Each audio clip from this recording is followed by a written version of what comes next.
Hello everyone, I hope कि आप सब अच्छे होंगे और अच्छे नहीं भी होंगे, अच्छा प्रिटेंड तो कर ही रहे होंगे। अभी हम लोग बात करने वाले हैं एक इन्फ्लुएंसर कम गुंडा या गुंडा कम इन्फ्लुएंसर कह लो, रजत दलाल के बारे में। और ये इस देश में पहली बार नहीं हुआ कि एक गुंडा बहुत बड़ा इन्फ्लुएंसर है। एक गुंडा जो क्राइम करता है और उसके लाखों करोड़ों फॉलोअर है, ठीक है। एक गुंडा जो क्राइम करता है और उसको सपोर्ट में, उसको जस्टिफाई करने के लिए बहुत सारे यूट्यूबर इन्फ्लुएंसर है, जैसे लक्ष्य चौधरी है, एलविश यादव, रजत दलाल और ऐसे कई सारे लोग हैं जो ऐसे गुंडे कम इन्फ्लुएंसर को सपोर्ट करने भी चले आते हैं। और उसको अलग उनका एक जस्टिफिकेशन है, अलग उनका लॉजिक है, उस पर नहीं जाते हैं। बट कहना है कि गुंडा कम इन्फ्लुएंसर पहली बार नहीं रहा है। आप और उसको सपोर्ट करने वाले लोग पहली बार नहीं। आपको बिहार में शहाबुद्दीन, आपको याद होगा, पूरी दुनिया जानती है कि वो बहुत बड़ा क्रिमिनल था। बिहार में अगर क्रिमिनल की लिस्ट बनेगी तो वो नंबर 1 पे आएगा। लेकिन आज भी जितना खतरनाक इन्फ्लुएंस उसका बिहार के अंदर है, मुझे नहीं लगता किसी का भी, किसी भी नेता का उतना अच्छा, इतना गंदा इन्फ्लुएंस, कह लो अच्छा है गंदा, उन लोग के लिए अच्छा, हम लोग के लिए गंदा इन्फ्लुएंस मैंने नहीं देखा। मतलब आप जस्ट इमेजिन करो कि आज के टाइम पे भी जब लोगों को पता है कि उसने लोगों को मरवाया है, मर्डर किए हैं, ये किए हैं, उठवाया है, किडनैप करवाया, सब पता है उसको, लेकिन फिर भी आज भी उनके मरने के बाद भी लोग उनके सपोर्ट में स्टेटस लगाते हैं, उनकी अच्छी अच्छी वीडियोस, उनकी वीडियोस को अच्छे तरीके से, क्या बोलते हैं उसको, मीम बना के, क्या बोलते हैं उसको, एडिट एडिट करके उसको अपने स्टेटस में लगाते हैं, म्यूजिक में लगाते हैं, सर बहुत सारी चीजें करते हैं, दिखाते हैं ये कि शहाबुद्दीन के हम फैन हैं, शहाबुद्दीन को हम फॉलो करते हैं, शहाबुद्दीन जी बहुत अच्छे इंसान थे। अभी बात शहाबुद्दीन की नहीं, इस दोगली रजत दलाल की हो रही है, ठीक है। अब ये रजत दलाल, आप समझो कि मुझे प्रॉब्लम उस गुंडे से नहीं है। अगर कोई गुंडा है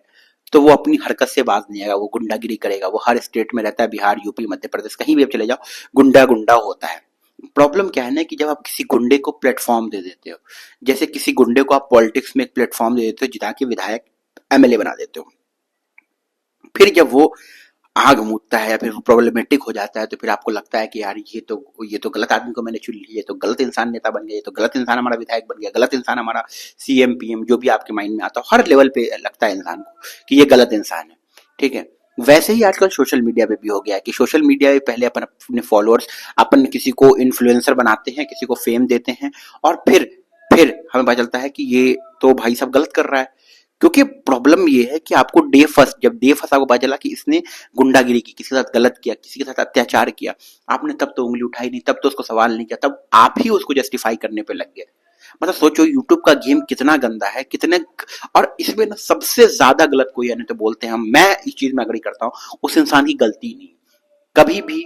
कभी भी जो है ना उस इंसान की मैं गलती 1%, 0.1% नहीं देता हूँ ऑन सोशल मीडिया, जिनको लोग इन्फ्लुएंस से फॉलो करते हैं। मैं उन लोगों को गलत बोलता हूँ जो अपने ऊपर जो है ना अच्छाई का नकाब पहन के, और जो है ना वो दुनिया को जो है ना अच्छी अच्छी बातें करते हैं और वो निकलते हैं उनके फ्रेंड, उनके सर्किल के लोग, तो तकलीफ होती है। जैसे कि एग्जाम्पल देखो, जिन्हें पता चला कि आपको पता चला वो गुंडा है, ठीक है, फिर भी उसने हरकतें की है, फिर भी आप क्या कर रहे हो, उसको, उसके साथ लाइव जा रहे हो, उसके साथ वीडियोस बना रहे हो, उसको अच्छी अच्छी कंपनीज जो है ना प्रमोशन के लिए ब्रांड्स दे रही है, फिर कई सारे यूट्यूबर्स अपने पॉडकास्ट पे उसको बुला रहे हैं, कई सारे यूट्यूबर जो है ना अपने शोज पे बुला रहे हैं, उससे डिस्कशन कर रहे हैं, उससे ज्ञान दे। मतलब एक क्रिमिनल को बोलने के सर लाइफ के बारे में कुछ ज्ञान दीजिए, अपनी जिंदगी में कैसे इतना कामयाबी हासिल कर रहे हो, गुंडा है,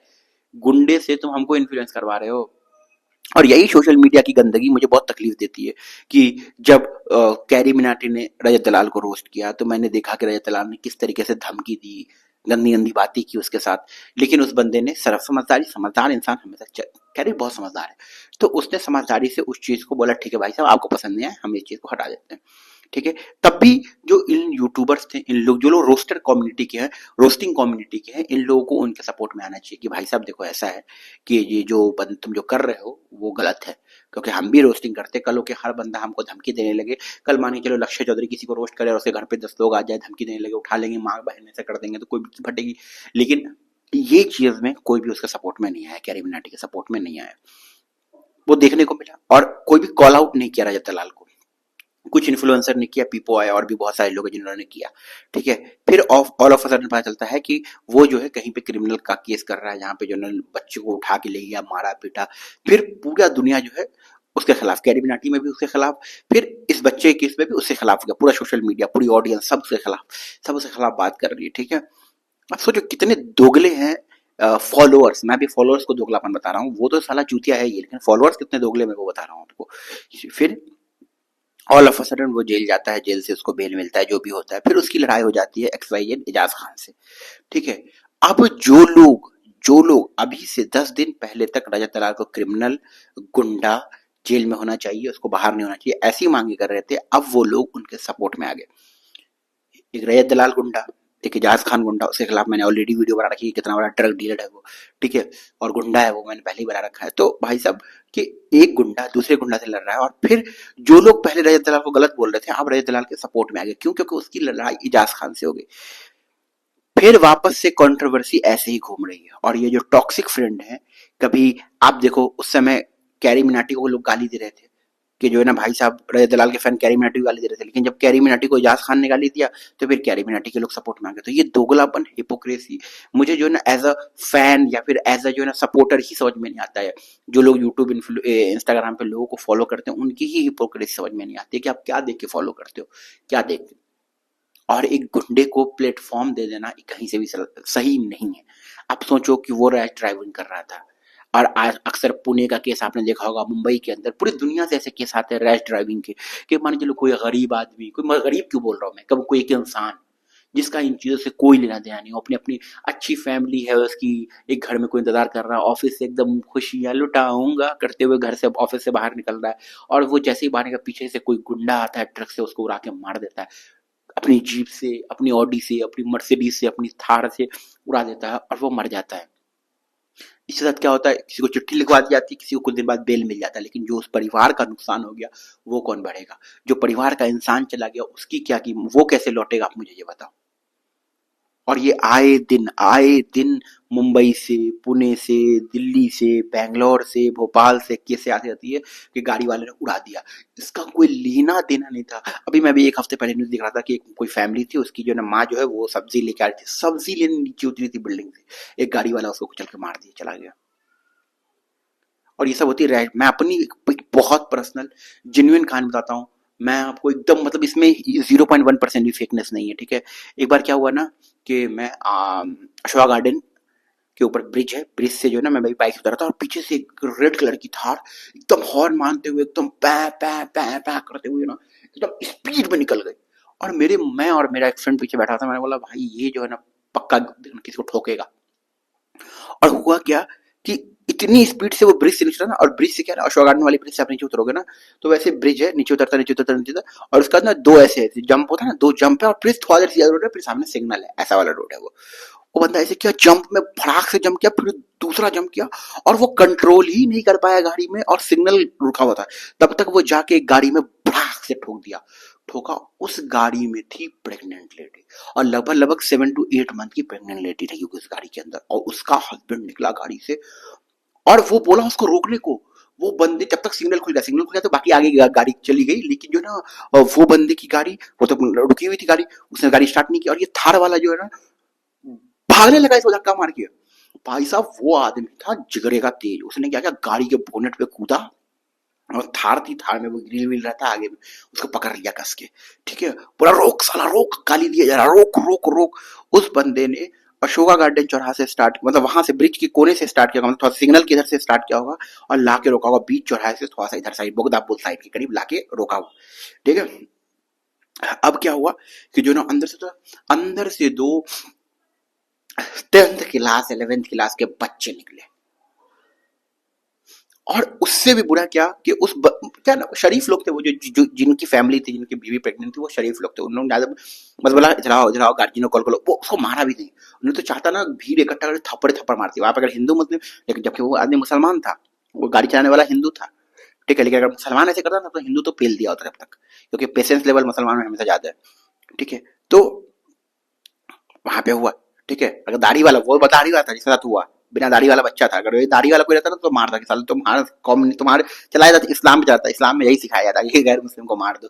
ठीक है, बट जो हटाओ बात है। तो अब क्या हुआ कि वहां पे जो है ना वो चीजें आया, वो बंदे को बोला कि तुम गार्जियन को बुलाओ, वो लड़का आपने कॉल किया, घर वाले को, घर वाले आए, ठीक है। आप जस्ट इमेजिन करो कि एक घर वाला वहां पे आया है, उसको क्या एक्शन लेना चाहिए था?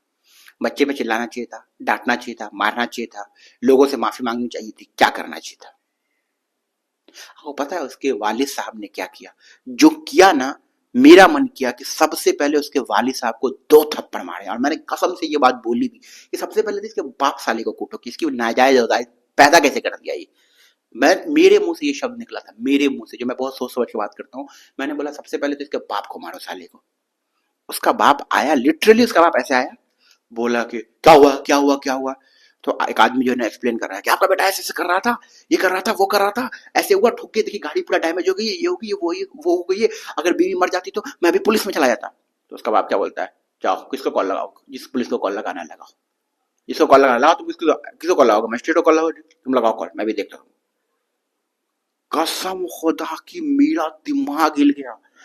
मैं बोला साला यही हरामी है, इसने गलत पैदाइश की है। और फिर मुझे हर वो इंसान याद आने लगा जो लोग रोड एक्सीडेंट में करते हैं, उनके माँ बाप भी उनको ऐसी ही परवरिश देते होंगे, तभी वो बच्चे ऐसे कर रहे हैं।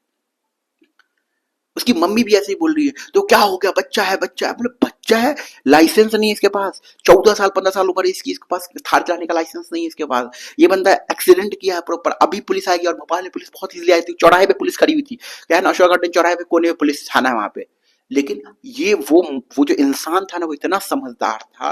वो जो इंसान था वो इतना मिच्योर था, और वो जो पब्लिक भीड़ इकट्ठा की थी, हमारे जैसे लोग जो भीड़ में खड़े हुए थे, वो लोग इतने समझदार थे कि उन्होंने ये कसम खाई कि उन्होंने प्रण लिया कि भाई बच्चों को कुछ नहीं करेगा, उसको कोई हाथ नहीं उठाएगा, पुलिस को कोई कॉल नहीं, क्योंकि पुलिस अगर इन्वॉल्व होती तो कुछ भी करती पुलिस ना, या तो कि भले ही मैटर सुलझा देती, लेकिन इसके गार्जियन से कुछ ना कुछ पैसा, मोटा पैसा ऐंठ लेती। हम ये भी नहीं चाहते थे कि ये हो, हम बस ये चाहते थे कि बच्चा रिग्रेट करे, सॉरी बोले, माफी मांगे, उसके माँ बाप बोले कि आगे से ऐसा नहीं होगा। लेकिन जब उसके अपोज में आया ना, मेरे मुंह से पहला शब्द निकल गया, सबसे पहले तो इसके बाप को मारो, साला हरामी यही है। फिर उसका बाप को समझ में आ गया कि पब्लिक भड़क गई, उसके बाप को लिटरली ये चीज समझ में आ गई, उसके माँ बाप को, उसके दो मतलब एक आंटी चाची रही होंगी, एक मम्मी पापा ऐसे, उसको रियली में समझ में आ गया कि भाई साहब अब ये आउट ऑफ कंट्रोल चला गया, ये मैटर आउट उसको। बस उसके बाद उन लोगों को ये बात समझ में आ गई, फटाफट उन लोगों ने हाथ पैर जोड़ा, कह रहे गलती हो गई, गलती हो गई, गलती हो गई करने लगे, बहुत एकदम रिक्वेस्ट करने लगे, गलती हो गई, गलती हो गई। हम लोग तो पहले ही से माइंड बना था, बस वो सीख देनी है, उसको छोड़ देना है। फिर हम लोगों ने उसको छोड़ दिया, वो लोग चले गए। हम लोग चाहते थे उसको पुलिस के खिलाफ करते थे, लेकिन बहुत छोटा बच्चा था, और वो उसको हम लोग वैसे भी छोड़ देते, लेकिन जो गार्जियन का माइंड था। अब आते हैं बैक टू पॉइंट, रजत दलाल के ऊपर, कि जस्ट इमेजिन करो, रजत दलाल जैसे लोग की वजह से अगर किसी का नुकसान, किसी परिवार के एक शख्स का नुकसान होता है, कौन भरेगा उसको, कौन भरपाई करेगा उसकी। आए दिन, मतलब एक बार होता है किसी को समझ में आता है, कोई माफी मांग ले, दो बार होता है किसी कोई माफी मांग ले, तीन बार आता है कोई माफी मांग ले, लेकिन ये हर बार का हो गया है।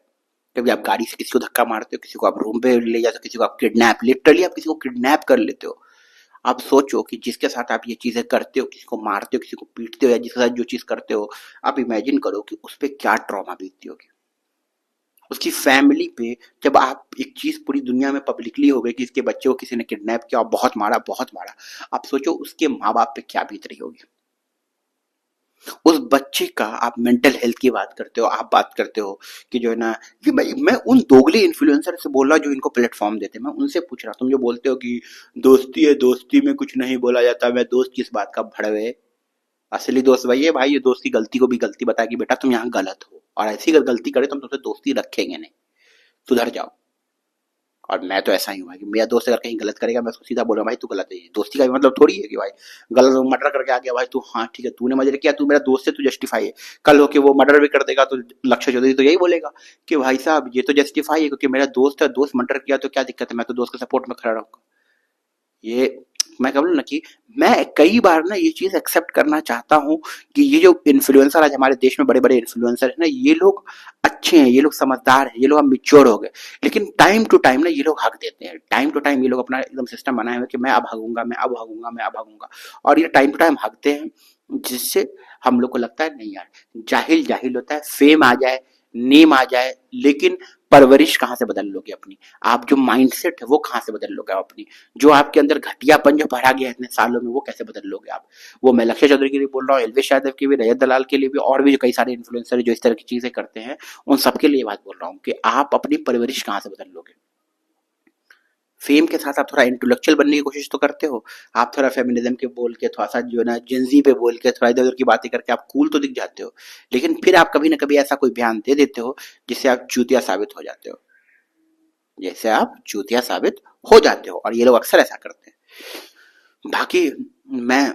मैं जल्दी से जल्दी, मतलब जो भी है, कानून को यही बोला है कि ऐसे जो दोगले इन्फ्लुएंसर हैं इसके ऊपर स्ट्रिक्ट एक्शन लिया जाए,